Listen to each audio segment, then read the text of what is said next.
Developing right now, the mystery of a missing baby solved decades after she disappeared. Just about an hour ago, investigators released new information in the unsolved murders of a Florida couple and the search for their baby now more than 40 years later.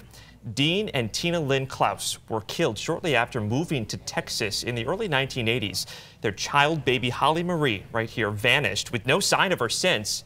Until now. 10 Tampa Bay anchor Dave Wagner staying on top of these new developments. Dave, investigators, they found Holly. They did. This is disturbing on a lot of different levels here. More than 40 years later, we now know she is alive and safe, but there are new questions about where she's been and what happened to her parents.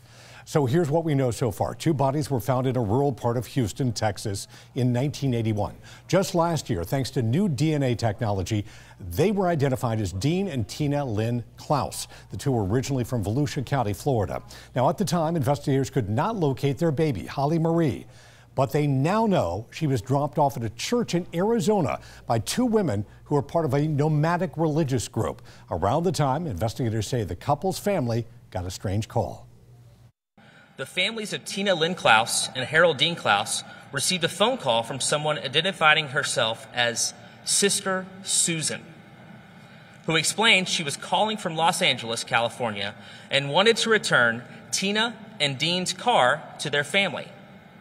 She further stated that Tina and Dean had joined their religious group and no longer wanted to have contact with their families. They were also giving up all of their possessions. Sister Susan asked for money in exchange for returning the car to Florida where the family lived. Now, the family agreed to that, but also contacted the sheriff's office. Deputies arrested the group that showed up with the car, but investigators are now having trouble finding that original police report. Now, since this is an ongoing investigation, investigators aren't saying if members of that religious group are suspects in these murders. They are still asking for the public's help to figure out who killed the Clouses. As for Holly, she's now living in Oklahoma. The family that ultimately raised her, they are not considered suspects. Holly has been introduced to her biological family, and she will reunite with them soon.